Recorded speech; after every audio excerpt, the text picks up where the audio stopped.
Welcome guys once again. आज हम 2018 में आई मूवी वैनिशिंग को एक्सप्लेन करने जा रहे हैं, जो कि एक ड्रामा थ्रिलर मूवी है और इसके लीड रोल में है जैरेड बटलर। मूवी की शुरुआत में हमें अर्ली 20th सेंचुरी का समय दिखाया जाता है, जहां एक कोस्टल एरिया पे काफी सारे वर्कर्स अपनी नेक्स्ट सी जर्नी के लिए तैयारी कर रहे हैं। इन्हीं लोगों में जेम्स नाम का बंदा भी है, जो कि अपनी फैमिली को छोड़कर जाना नहीं चाहता, मगर काम तो करना ही पड़ेगा। और फिर ऐसे ही थॉमस और डोनाल्ड नाम के आदमियों को हम देखते हैं, जो कि अगली ट्रिप पे जेम्स के साथ जाने वाले हैं। जल्द ही ये लोग एक बोट पे सामान लोड करके एक रिमोट आइलैंड की तरफ जाने लगते हैं, जिसे फ्लैनन आइसले कहा जाता है। असल में जेम्स, थॉमस और डोनाल्ड यहाँ मौजूद लाइट हाउस में 6 हफ्ते की ड्यूटी करने वाले हैं, जहाँ उन लोगों का 6 हफ्तों के लिए बाहर की दुनिया से कांटेक्ट टूट जाएगा। यानी ये तीनों लाइट हाउस कीपर हैं। इसके बाद जल्द ही ये लोग आइलैंड पे पहुंच जाते हैं, जहां प्रीवियस शिफ्ट वाले ऑफिसर्स थॉमस को सभी ड्यूटीज हैंड ओवर कर देते हैं। साथ ही वो थॉमस के लिए प्रे भी करते हैं, क्योंकि हाल ही में थॉमस की वाइफ गुजर गई है, जिस वजह से थॉमस काफी दुखी है। इसके बाद ये लोग अपनी सप्लाईज को लेकर लाइट हाउस की तरफ जाने लगते हैं और फिर लाइट हाउस पहुंचकर जेम्स डोनाल्ड को कीपर्स का काम सिखाने लगता है, क्योंकि डोनाल्ड इस काम में अनाड़ी है। इसके बाद रात को बहुत ही तेज हवा चलने लगती है, जिससे लाइट हाउस के सिस्टम में गड़बड़ी आ जाती है। तो ये लोग जल्दी से सिचुएशन चेक करने चले जाते हैं। तो चेक करने पे इन्हें पता चलता है कि मशीनरी ने मरकरी लीक कर दिया है। तो ये लोग अपने प्रोटेक्टिव सूट्स को पहन के मरकरी को इकट्ठा करने लगते हैं, ताकि वो लोग इसे फिर से मशीन में डाल सकें। जल्द ही काम पूरा होने पर लाइट हाउस का मैकेनिज्म चालू हो जाता है, जिससे लाइट हाउस की बत्ती फिर से घूमने लगती है। इसके बाद नेक्स्ट डे चालू हो जाता है। तो थॉमस बाकी दोनों से बोलता है कि अपने शावल्स लेकर बाहर चलो। तो बाहर जाकर डोनाल्ड देखता है कि कल रात की स्टॉर्म की वजह से काफी सारी बर्ड्स मारी गई हैं। तो अब इन्हें इन बर्ड्स की डेड बॉडी को यहाँ से हटाना होगा।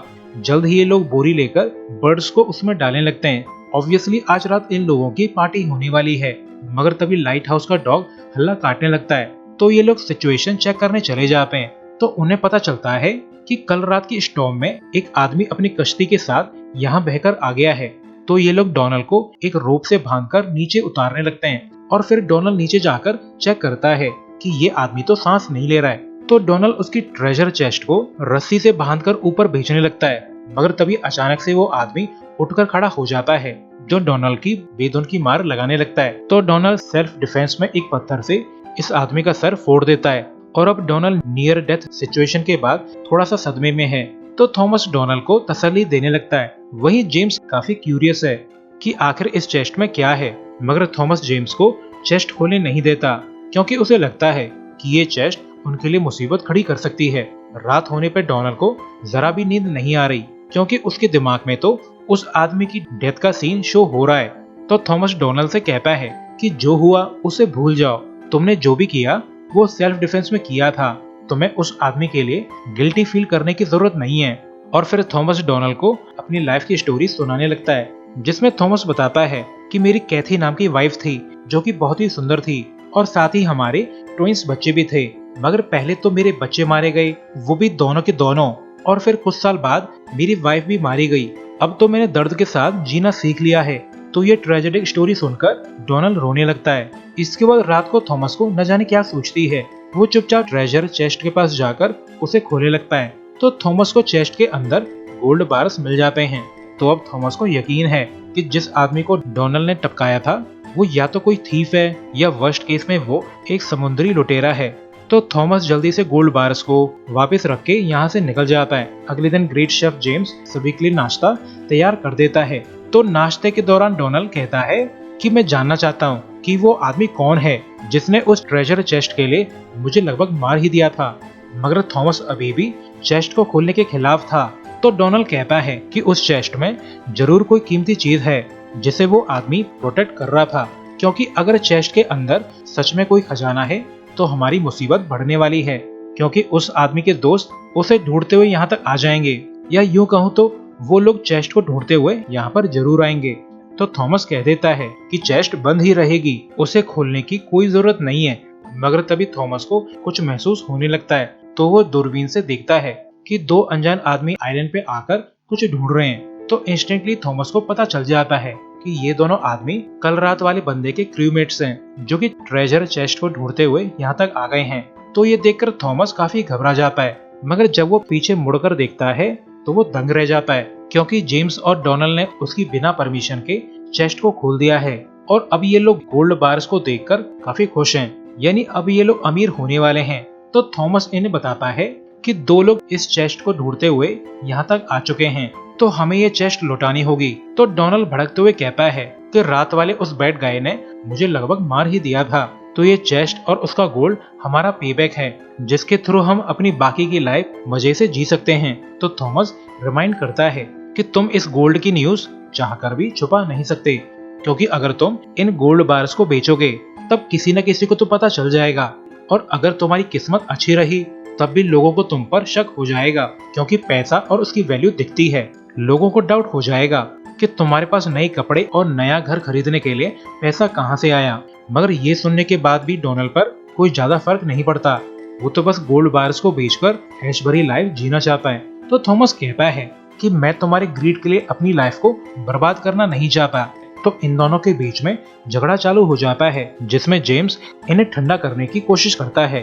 तो थॉमस कहता है कि मुझे इस गोल्ड की जरूरत नहीं है, मैं मोमेंटरी ग्रीड के लिए अपनी लाइफ को बर्बाद करना नहीं चाहता।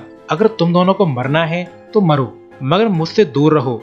इसके बाद थॉमस समुद्र का नाइस व्यू देखने के लिए चला जाता है, मगर काफी देर सोचने के बाद वो लौट आता है और कहता है कि अगर तुम मेरे ऑर्डर्स को फॉलो करोगे तो हम उस आदमी की डेड बॉडी को ठिकाने लगाकर इस गोल्ड को गायब कर सकते हैं। थॉमस कंटिन्यू करता है कि जब अगली शिफ्ट यहाँ पर आएगी तब हम अपने बैकपैक्स में अपने हिस्से के गोल्ड को लेकर मेनलैंड चले जाएंगे, जहां हम इस गोल्ड को छुपा देंगे कम से कम 1 साल के लिए, और फिर उसके बाद हम लोग ईडनबर्ग में अपने गोल्ड को बेचकर अमीर हो सकते हैं। मगर बेहतर होगा कि तुम इस गोल्ड का जिक्र किसी से भी न करो, इवन अपने फैमिली के मेंबर से भी, क्योंकि बात फैलने में जरा भी देर नहीं लगती। ऐसे बिहेव करो कि तुम लोगों ने गोल्ड देखा ही ना हो। इसके बाद ये लोग डेड बॉडी को समुद्र में फेंकने के लिए ले जाने लगते हैं, मगर तभी थॉमस को एक बोट आती हुई नजर आती है। तो वो जेम्स से कहता है कि डेड बॉडी को कहीं छुपा दो, इंक्लूडिंग ट्रेजर चेस्ट को भी। तो ये लोग जल्दी से डेड बॉडी को एक जगह पे छुपा देते हैं। इसके बाद बोट पे से 2 आदमी आइलैंड पे आ जाते हैं और थॉमस से पूछते हैं कि क्या तुमने हमारे क्रूमेट को देखा है, जो शायद स्टॉर्म में बहकर इस आइलैंड पे आ गया होगा। मगर ये सुनकर थॉमस ऐसे बिहेव करता है कि उसने इन लोगों के क्रू मेंबर को देखा ही न हो। वैसे इन दोनों का नाम लॉक और बोर है, जिसमें बोर जैसा ही बंदा बोर है, मगर लॉक के ज्यादा इंसिस्ट करने पे थॉमस बता देता है कि हमें तुम्हारे क्रू मेंबर के लाइफ बोट और ट्रेजर चेस्ट मिली थी, साथ ही तुम्हारे क्रू मेंबर की डेड बॉडी भी। तो हमने बॉडी और कार्गो को एज प्रोटोकॉल्स मेनलैंड पे भिजवा दिया है। मगर ये सुनकर बोर को थॉमस की बातों पर जरा भी भरोसा नहीं है, मगर फिर भी बोर और लॉक यहाँ से चले जाते हैं, जिन पर डोनाल्ड काफी दूर तक नजर रखता है। वहीं लाइट हाउस जाकर थॉमस और जेम्स रेडियो को ठीक करने लगते हैं, जो कि स्टॉर्म में खराब हो गया था। मगर तभी इन्हें रेडियो पर लॉक और बोर की आवाज सुनाई देने लगती है। यानी यहाँ से जाते ही लॉक लाइट हाउस के रेडियो पर कांटेक्ट करने लगा था, ताकि वो पता लगा सके कि थॉमस ने सच में ट्रेजर चेस्ट को मेनलैंड पे भिजवाया भी है या नहीं। तो जब थॉमस काफी देर तक रेडियो पे कोई भी जवाब नहीं देता, तो लॉक समझ जाता है कि थॉमस उसे झूठ बोल रहा है, क्योंकि लाइट हाउस का रेडियो तो खराब हो चुका था। तो थॉमस ने मेनलैंड कांटेक्ट कैसे किया होगा, यानी थॉमस ने उन्हें बेवकूफ बनाया है। तो वो अपनी बोट को टर्न करके आइलैंड की तरफ आने लगते हैं, जिसे देखकर डोनाल्ड काफी डर जाता है। इसके बाद Thomas and gang bloody war लड़ने के लिए रेडी हो जाते हैं। तो बोट पे से बोर इन पे अपने तमंचे से अजीब तरह से गोलियां चलाने लगता है, जिसका थॉमस एंड टीम पे कोई भी असर नहीं पड़ता। रात होने पर लॉक अपनी बोट से आइलैंड के चक्कर लगाने लगता है, ताकि वो मौका पाके आइलैंड पे आ सके। तो जल्द ही थॉमस समझ जाता है कि बोट तो सिर्फ एक डिस्ट्रैक्शन है, बैड गाइज तो आइलैंड पे ऑलरेडी आ चुके हैं। तो ये लोग अलर्ट हो जाते हैं। इसके बाद थॉमस और डोनाल्ड लाइट हाउस लौट आते हैं, मगर यहाँ पे तो लॉक पहले से मौजूद था, जो थॉमस को पकड़ के उसकी खूब मार लगाता है। और फिर लॉक थॉमस से कहता है कि हमें हमारी चेस्ट लौटा दो तो हम तुम्हें जिंदा छोड़ देंगे, जिस पर थॉमस कोई भी जवाब नहीं देता। तो लॉक थॉमस को टॉर्चर करने लगता है। वहीं बोर ने यहाँ आकर डोनाल्ड को टन्न कर दिया था, मगर तभी यहाँ पर जेम्स आ जाता है, जो बोर को ब्रूटली पीटने लगता है। और फिर वो काफी मेहनत के बाद इस बिग साइज बोर का गला घोटकर उसे मार देता है। वहीं मौके का फायदा उठाकर डोनाल्ड ने लॉक की चांद पर एक रस्सी फंसा दी थी, जिसे ऐंठ कर वो लॉक को मार देता है। यानी इन दोनों लुटेरों का अंत हो चुका है। तो ये लोग एक साथ बैठकर आगे का प्लान बनाने लगते हैं, क्योंकि अब आइलैंड पे 3 डेड बॉडीज मौजूद हैं। साथ ही वो लोग खुद भी काफी इंजर्ड हो चुके हैं और इन सबको अगले शिफ्ट वाले लाइट हाउस कीपर से छुपा पाना लगभग नामुमकिन है। मगर तभी डोनाल्ड को खिड़की से बाहर कुछ नजर आता है, तो ये लोग अलर्ट हो जाते हैं। ये लोग देखते हैं कि आइलैंड पे एक और लुटेरा भी मौजूद है, तो ये लोग बाहर जाकर उस लुटेरे को ढूंढने लगते हैं। इसके बाद जल्द ही जेम्स को कोई भागता हुआ नजर आता है, तो जेम्स उसका पीछा करके उसे अपने वेपन से मार देता है। मगर जेम्स ये देखकर दंग रह जाता है कि ये लुटेरा तो एक बच्चा है, जिसे देखकर जेम्स लगभग पगला जाता है, क्योंकि उसके हाथों एक छोटा बच्चा मारा गया है। तो ये देखकर जेम्स दुख से रोने लगता है कि उसे ये क्या हो गया। इसके बाद अगला दिन चालू हो जाता है, जहाँ ये लोग काफी टेंशन में है, क्योंकि कल रात से ही जेम्स एक पपेट डॉल की तरह काम कर रहा है, जैसे उसकी बॉडी से किसी ने उसकी सोल निकाल ली हो। तो उसके दुख दर्द को समझकर थॉमस उसे तसल्ली देने लगता है कि इस समय तुम्हारी कोई गलती नहीं है, क्योंकि रात में तुम्हें कुछ भी दिखाई नहीं दे रहा था, तो गिल्ट फील करने की जरूरत नहीं है। मगर इस तसल्ली का भी कोई फायदा नहीं, क्योंकि जेम्स अब मेंटली अनस्टेबल है और यही हाल थॉमस का भी है। इसके बाद ये लोग लुटेरों की डेड बॉडीज को खींचकर बोट तक ले आते हैं, ताकि ये लोग डेड बॉडीज को समुद्र में फेंक सकें, जिससे किसी को भी एहसास नहीं होगा कि इस आइलैंड पे कोई लुटेरा आया भी था।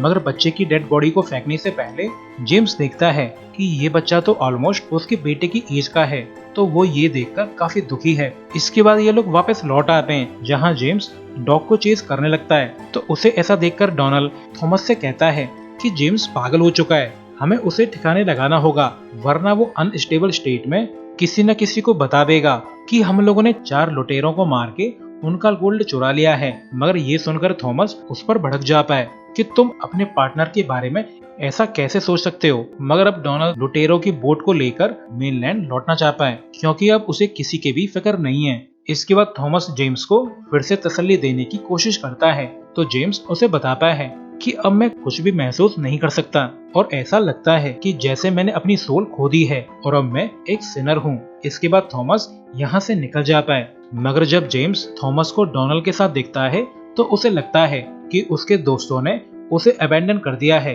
रात को जेम्स और डोनाल्ड के बीच में बहुत जोर से लड़ाई होने लगती है, क्योंकि डोनाल्ड ने जेम्स को पागल और चाइल्ड किलर कहा है, जिसे जेम्स पगला जाता है और वो गुस्से में डोनाल्ड को गालियां बकने लगता है, ये कहते हुए कि तुम बस एक लालची बंदर हो, जिसे अपने अलावा किसी की भी फिक्र नहीं है और ये सब तुम्हारी वजह से हुआ है। तो थॉमस यहाँ आकर इन्हें अलग अलग कर देता है। मगर अब इन लोगों के बीच में टेंशन काफी बढ़ चुकी है, तो जेम्स एक चैपल में जाकर छुप जाता है। मगर थॉमस जेम्स के लिए नाश्ता ले आता है, जिसकी खुशबू आते ही जेम्स नाश्ते की प्लेट को अंदर खींच लेता है। तो थॉमस उसे तसल्ली देते हुए बोलता है कि पुराने इंसिडेंट को भूलकर अपने इनर पेन को डल करने की कोशिश करो। वहीं डोनाल्ड अपना सारा सामान पैक करके यहाँ से जाने के लिए रेडी हो जाता है। यानी इस लड़के को जेम्स की जरा भी फिक्र नहीं है, वो तो जल्द से जल्द यहाँ से जाना चाहता है। तो वो थॉमस से जाकर कहता है कि मैं यहाँ से जा रहा हूँ, अगर तुम मेरे साथ आना चाहते हो तो तुम आ सकते हो। मगर तभी यहाँ पे जेम्स आ जाता है, जो डोनाल्ड की सारी बातें सुन लेता है। मगर वो ऐसे रिएक्ट करता है कि उसने कुछ भी सुना न हो, और फिर जेम्स मौके का फायदा उठाकर डोनाल्ड का गला घोटकर उसे मार देता है, क्योंकि मुसीबत की सारी जड़ ये लड़का ही था। तो ये सब देखकर थॉमस काफी दुखी है और वो एक बर्तन से जेम्स को टर्न कर देता है। इसके बाद अगला दिन चालू हो जाता है और अब जेम्स को भी होश आ गया था। थॉमस जेम्स से कहता है कि मैंने गोल्ड को शिप तक पहुंचा दिया है, हम दोनों अभी के अभी यहाँ से निकल रहे हैं, वरना हम ये एक्सप्लेन नहीं कर पाएंगे कि आखिर डोनाल्ड कैसे मारा गया। जिसके लिए जेम्स मान जाता है और फिर वो डोनाल्ड की डेड बॉडी को लेकर बोट की तरफ जाने लगता है, ताकि बाकी लुटेरों की तरह डोनाल्ड की बॉडी को भी समुद्र में फेंक सकें। और फिर ये लोग डोनाल्ड की डेड बॉडी को समुद्र में फेंक देते हैं। मगर ऐसा करके थॉमस काफी दुखी है, क्योंकि वो डोनाल्ड को अपने बेटे की तरह मानने लगा था। वहीं अब जेम्स की भी जीने की इच्छा खत्म हो चुकी है, तो वो मरना चाहता है। तो थॉमस उसे समझाता है कि हिम्मत मत हारो, सब ठीक हो जाएगा। मगर जेम्स उसकी एक भी नहीं सुनता और वो बोट से पानी में कूदकर सुसाइड करने लगता है। तो जब थॉमस उसे बचाना चाहता है, तब जेम्स उससे कहता है कि मेरे सर को पानी में डुबो दो ताकि मैं मर सकूं।